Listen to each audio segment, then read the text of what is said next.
Good evening. 2 নম্বৰবাৰ এইটো video' বনাবলৈ লৈছোঁ।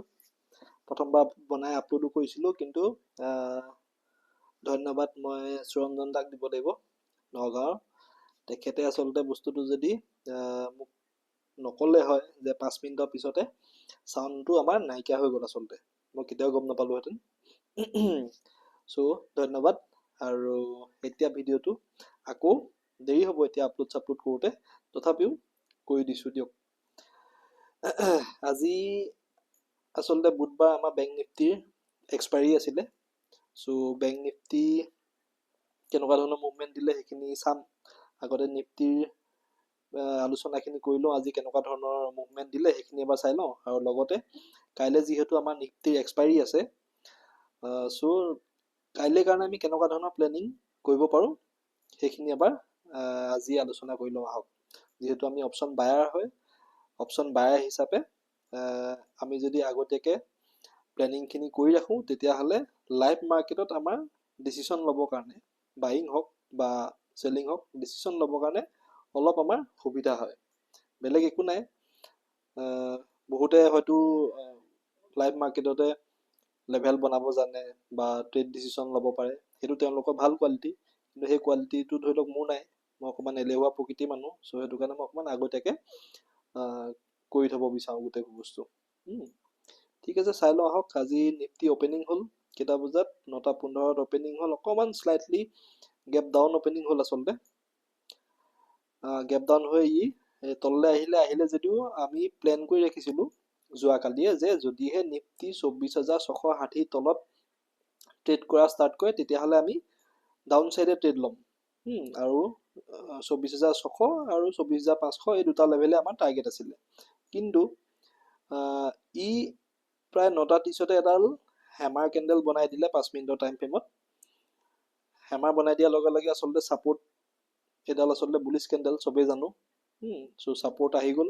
আহি যোৱাৰ লগে লগে তাৰপিছতে মাৰ্কেটখনক লৈ গৈ মোটামুটি আমাৰ 24,750 লেভেললৈকে লৈ গুচি গ'ল। 24,750 ওপৰতহে আচলতে আমি আপচাইডৰ কাৰণে প্লেন কৰিছিলোঁ। আমি আপচাইডে প্লেন কৰিছিলোঁ 24,750 ওপৰত যদি মাৰ্কেট টিকে তেতিয়াহে আপচাইডে প্লেন কৰিছিলোঁ। কিন্তু যিহেতু মাৰ্কেটখনে আজি গেপ ডাউন দি পেলাই তললৈকে আহিলে, তললৈ আহি পেলাই পুনৰ যেতিয়া ওপৰলৈ গৈছিলে, এই যিটো 24,750 লেভেল আছিলে, আচলতে আমাক ৰেজিষ্টেঞ্চৰ কাম কৰিবলৈ ষ্টাৰ্ট কৰিলে।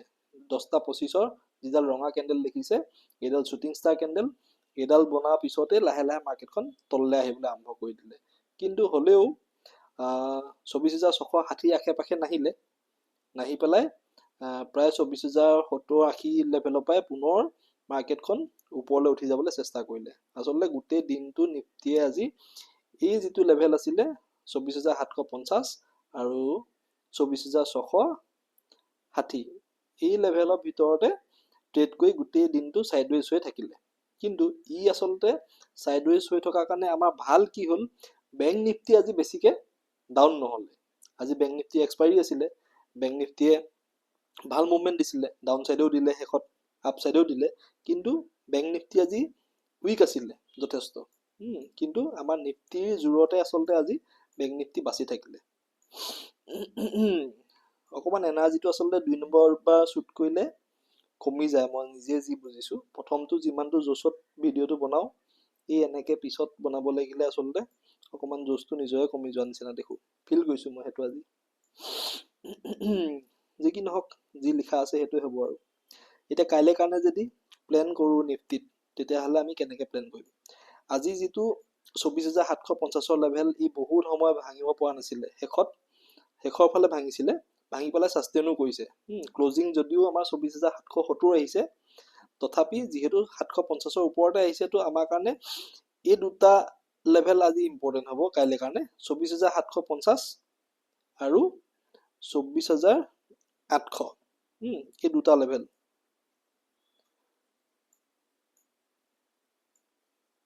$24,800 24,800 কেলে এনেকৈ দুটা লেভেল দিছোঁ? কাৰণ কাইলৈ হয়তো গেপ আপো হৈ যাব পাৰে। যিহেতু গেপ ডাউন গেপ আপ এইবিলাক হৈয়ে থাকে। আমি আচলতে ফ্লেট অপেনিং হ'ব ধৰি পেলাই গোটেই কেলকুলেশ্যনটো কৰোঁ কিন্তু যদি ডাঙৰ গেপ আপ হৈ যায় বা ডাঙৰ গেপ ডাউন হৈ যায় তেতিয়াহ'লে আচলতে এই লেভেলবিলাকে কাম কৰে দেৰিকৈ কাম কৰে আচলতে এতিয়া ধৰি লওক কাইলৈ যদি এনেকুৱা হয় 24,800 বা 24,750 ভিতৰতে যদি আমাৰ মাৰ্কেটখন কাইলৈ নিফটি অপেন হয় অপেন হৈ পেলাই যদি 24,800 ব্ৰেক কৰি পেলাই ছাষ্টেইন হৈ যায় তেতিয়াহ'লে আমি 24,850 আৰু 24,900 এই দুটা টাৰ্গেট লৈ পেলাই আপছাইডে ট্ৰেড কৰিব পাৰিম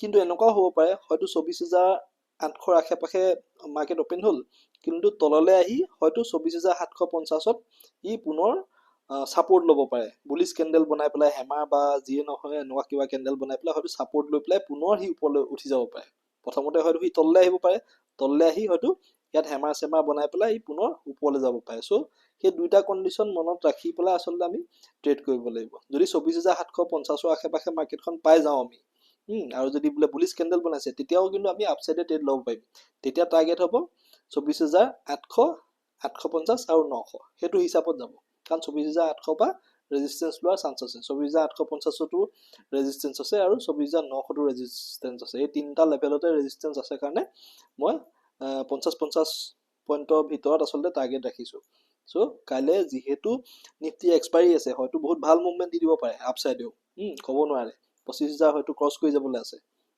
বা 25,000 টাচ কৰিবলৈও যাব পাৰে ক'ব নোৱাৰি সেইটো কাৰণে হ'লেও আমি যিহেতু আমি ডে ট্ৰেডাৰহে আমি আমাৰ গোটেই ট্ৰেডিং ডিচিশ্যনখিনি আমি দিনটোৰ ভিতৰতে ল'বলগীয়া হয় চ' সেইটো কাৰণে আমি আচলতে বস্তুখিনি আগৰ পৰা এনেকৈ প্লেন কৰি ৰখাটো ভাল বুলি মই ভাবোঁ বাকী আপোনালোকে জনাব কেনেকৈ আপোনালোকে ভাবে ডাউন চাইডে যদি আমি প্লেন কৰিবলৈ হয় তেতিয়াহ'লে মেজৰ যদি ডাউন চাইডে প্লেন কৰিবলৈ হয় সেইটো হ'ব 24,660 তলত যদিহে 24,660 ব্ৰেক কৰি দিয়ে তেতিয়াহ'লে আমি ডাউন চাইডে প্লেন কৰিব পাৰোঁ কি থাকিব পাৰে আমাৰ টাৰ্গেট 24,600 বা 24,500 এই দুটা টাৰ্গেট লৈ পেলাই আমি যাব পাৰোঁ কিন্তু যদি কেনেবাকৈ এনেকুৱা হয় বোলে 24,800 আশে পাশে মাৰ্কেট অপেন হ'ল তললৈ আহি পেলাই 24,750ত বোলে ছাপোৰ্ট ল'ব নোৱাৰিলে এইটো লেভেল যদি ব্ৰেক কৰি দিয়ে তেতিয়া আমি ডাউন চাইডে আমি প্লেন কৰিব পাৰিম যদিহে 24,750ৰ তলত নিফটি টিকি যায় নহয় তেতিয়াও আমি ডাউন চাইডে এবাৰ প্লেন কৰিব পাৰিম সৰু এছ এল লৈ পেলাই যিটো 24,660 লেভেললৈকে হয়তো যাব পাৰে বুলি আমি ডাউন চাইডে এটা প্লেন কৰিব পাৰোঁ দেই এই বস্তুটো চাব কাৰণ 24,750 আৰু 24,660 মাজত অলমষ্ট 90 পইণ্টৰ ডিফাৰেঞ্চ আছে 80-90 পইণ্টৰ ডিফাৰেঞ্চ আছে চ' সেইটো কাৰণে সেই লেভেলটোত 80-90 পইণ্ট যদি নিফটি মুভ কৰি যায় তেতিয়াহ'লে আমাৰ প্ৰিমিয়াম এট দা মানিত নাই কমেও 50%ই ধৰকচোন 90 পইণ্ট গ'লেও 45 পইণ্ট মুভ কৰি যাব চ' একেবাৰেনো কেলৈ এৰি দিম যদি আমি চান্স পাওঁ কিন্তু ডাউন চাইডে 750 তলত ট্ৰেড ল'বলৈ হ'লে এছ এল কিন্তু এই 750 ৰাখিব 750 ৰেঞ্জটো যিহেতু আজি বহুত দেৰি গোটেই দিনটো অলমষ্ট সেই 750 আশে পাশে থাকি পেলাই যিহেতু ব্ৰেক কৰিছে চ' সেইটো কাৰণে এইখিনিত বায়াৰ যথেষ্ট আছে মানে হয়তো আমাৰ এছ এল খাবৰ কাৰণে হয়তো এনেকুৱা কৰিব পাৰে যে 750 ব্ৰেক কৰি পেলাই সি দেখাই নেক্সট কেণ্ডেলডাল হয়তো একদম ডাঙৰ কেণ্ডেলডাল দি পেলাই পুনৰ 750 ভিতৰলৈ ভৰাই দিব তেনেকুৱাও হয়তো হ'ব পাৰে কৰি থাকে এইবিলাক মাৰ্কেটে চ' কেয়াৰফুলি ট্ৰেড কৰিব যদিহে ডাউন চাইডে প্লেন কৰে আৰু গেপ ডাউন যদি অপেনিং হৈ যায় কেনেবাকৈ 750 তলত যদি গেপ ডাউন অপেনিং হয় তেতিয়াহ'লে কিমান অকণমান দেৰি মাৰ্কেটখন টিকিবলৈ দিব চাব কি কৰি আছে আচলতে যদিহে 750 বাৰে বাৰে সি 750 তলতে বোলে 15-20 মিনিট ট্ৰেড কৰি আছে তেতিয়াহ'লেও আমি 24,660 টাৰ্গেট লৈ পেলাই ডাউন চাইডে এটা ট্ৰেড লৈ চাব পাৰোঁ ডেইলি টাইম ফ্ৰেমত যদি আমি এবাৰ নিফটি ষ্ট্ৰাকচাৰটো চাওঁ তেতিয়াহ'লে পজিটিভে দেখিম আচলতে কণ্টিনিউৱাছলি ই আচলতে ওপৰলৈকে গৈ আছে 16 আগষ্টৰ পৰা ই কণ্টিনিউ 1 2 3 4 দিন ওপৰলৈকে গৈ আছে আৰু ই বৰ্তমান আহি আচলতে ৰেজিষ্টেঞ্চ যদি পায় 24,850ত আচলতে ৰেজিষ্টেঞ্চ আছে মই যে কৈছিলোঁ চ' সেই 24,850 লেভেলটো অলপ ভাল কেয়াৰফুলি ট্ৰেড কৰিব সেই লেভেলটো আশে পাশে পাওঁতে হয়তো চেলাৰ এক্টিভ হৈ যাব পাৰে বাকী যিটো বুলিছনেছ বৰ্তমান নিফটিত আছে এইটো হিচাপতে গৈ থাকিলে ই যিটো আগৰ তাৰ 25,078 যিটো হাই লগাই থৈছিলে সেইটো হয়তো টাচ ধুনীয়াকৈ কৰিব বুলি আজিৰ ডেটত ভাবিব পাৰোঁ এতিয়া কাইলৈ যদি বহুত ডাঙৰ ডাউন চাইডে মুভ দি দিয়ে নাজানো, কিন্তু এই যোৱা 4 দিন বহুত ধুনীয়া আচলতে ই মুভমেণ্ট দিছে। প্ৰত্যেক দিনে প্ৰিভিয়াছ ডে ক্লজিঙৰ ওপৰত ক্লজিং দি আছে। চ' সেইটো হিচাপত চাবলৈ গ'লে ই হয়তো 25,000 টাচ কৰিবলৈ চেষ্টা কৰিব পাৰে নিচিনা আজি ডেটত লাগিছে। বাকী লাইভ মাৰ্কেটত দেখা যাব কি হয়। বেংক নিফটি এবাৰ চাই লওঁ আহক।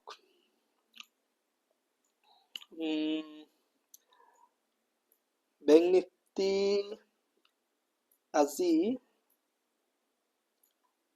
ক'ত গ'ল 21 তাৰিখ। বেংক নিফটি আচলতে আজি অপেনিং হৈয়ে লাহেকে তললৈ আহিবলৈ ষ্টাৰ্ট কৰি দিলে ৰাতিপুৱা পাই আহি। আমি আচলতে প্লেনো কৰি ৰাখিছিলোঁ, যদি আপোনালোকে ইয়াৰ আগৰ ভিডিঅ'টো নাই চোৱা তেতিয়াহ'লেতো মোৰ ক'বলগীয়া একো নাই। যদি চাইছে তেতিয়াহ'লে গম পাব যে আমি ডাউন চাইডে প্লেন কৰিছিলোঁ 50,600 তলত। যদিহে 50,600 তলত বেংক নিফটি আহি যায় তেতিয়াহ'লে বা পাই যাওঁ, তেতিয়াহ'লে আমি ডাউন চাইডে প্লেন কৰিম বুলি আমি আগৰ পৰাই মাৰ্ক লেভেল বনাই ৰাখিছিলোঁ। চ' যেতিয়া ই 50,600 লেভেল ক্ৰছ কৰিলে তাৰপিছতে আচলতে ই আমাৰ যিটো প্ৰথম টাৰ্গেট 50,450 আমি ৰাখিছিলোঁ প্ৰায় 150 পইণ্টৰ, সেইটো ধুনীয়াকৈ হিট কৰি গ'ল। আৰু সেইটো লেভেলৰ পৰাই আচলতে প্ৰথমবাৰ ছাপোৰ্ট লৈ পেলাই ই ওপৰলৈ গৈছিলে, কিন্তু ছাষ্টেইন নহ'লে। ছাষ্টেইন নোহোৱাৰ কাৰণে পুনৰ তললৈ আহি পেলাই অলমষ্ট 50,333 আচলতে আজি ই ল' লগাই দিছে। কিন্তু যিটো আমি 50,250 ছেকেণ্ড টাৰ্গেট বনাই থৈছিলোঁ সেইটোলৈ আচলতে আজি নগ'লে। বৰ ধুনীয়া এডাল হেমাৰ কেণ্ডেল 11:10 বনালে, বনাই পেলাই ই যথেষ্ট আপচাইডে মুভমেণ্ট দিছিলে। আজি যোনে যোনে আচলতে বেংক নিফটিত ট্ৰেড লৈছিলে সি ধুনীয়া প্ৰফিট কৰিবলৈ হয়তো সক্ষম হ'ব পাৰে, যদিহে বেছি দেৰি মাৰ্কেটত থকা নাই।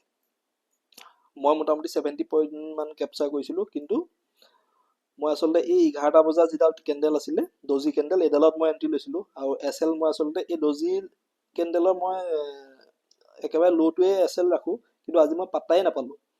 জাষ্ট মই এণ্ট্ৰি কৰাৰ পিছতে নেক্সট এই গোটেই কেণ্ডেলডাল যিডাল দেখিছে 11টা পাছৰ কেণ্ডেলডাল, এইডালত মোৰ অলমষ্ট প্ৰায় 50 পইণ্টমান মই লছত আছিলোঁ। কিন্তু ভগৱানৰ কৃপাত ধৰি লওক এই যিডাল হেমাৰ কেণ্ডেল 11:10 বনালে, এইডাল দেখি পেলাই মই বিশ্বাস আহিলে যে হয়তো মই যদি ট্ৰেডত থাকোঁ তেতিয়াহ'লে হয়তো লছ ৰিকভাৰী কৰিব পাৰিম। তো লছ ৰিকভাৰীটো হ'লেই, লগতে অলমষ্ট মই মোৰ টোটেল 71 নে 72 পইণ্টমান মই পাই গ'লোঁ। নৰ্মেলি মই 40 পইণ্টছ টাৰ্গেট ৰাখোঁ, কিন্তু আজি থাকিয়ে গ'ল আচলতে, ৰাখি দিলোঁ। আৰু কেতিয়াবা মনো যায় দিয়কচোন, নহ'লে সদায় মই আপোনালোক চবৰে চাই থাকোঁ, চবেই 100, 150, 200 পইণ্ট পাই থাকে। মই মাত্ৰ 40 পইণ্টতে আঁতৰি দিওঁ নিজৰ মানে যিটো পলিচি মই বান্ধি ৰাখিছোঁ। কি ক'ব আৰু। বাকী বেংক নিফটিত যদি কাইলৈ প্লেন কৰিবলৈ হয় তেতিয়াহ'লে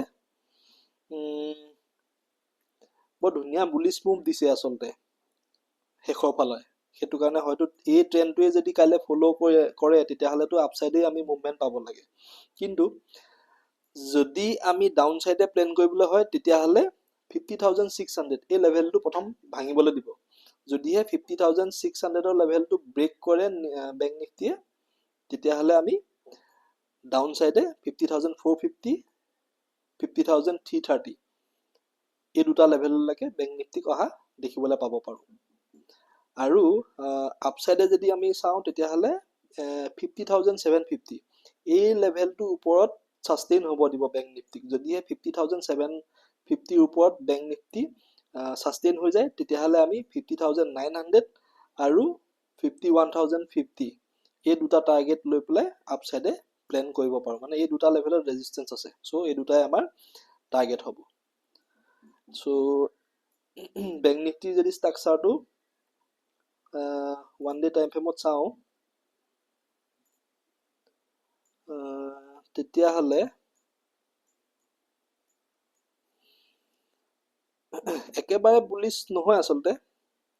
ই যেতিয়ালৈকে 50,850 ওপৰত আচলতে ছাষ্টেইন নহয় তেতিয়ালৈকে 100% আমি বুলিছ বুলি ধৰিব নোৱাৰিম। কিন্তু তলৰ পৰা আচলতে বাইং আহিছে, ভালকৈ যদি চাই নহয়, এইডাল ডেইলি কেণ্ডেল হয়, এইডাল কেণ্ডেল তলৰ ফালৰ পৰা আচলতে বাইং আহিছে। চ' বাইং যেতিয়া আহিছে এই বাইং মোমেণ্টামটো হয়তো কণ্টিনিউ কাইলৈ কাৰণে আমি পাব পাৰোঁ বুলি আচলতে প্লেন কৰিব পাৰোঁ, একো ডাঙৰ কথা নহয়।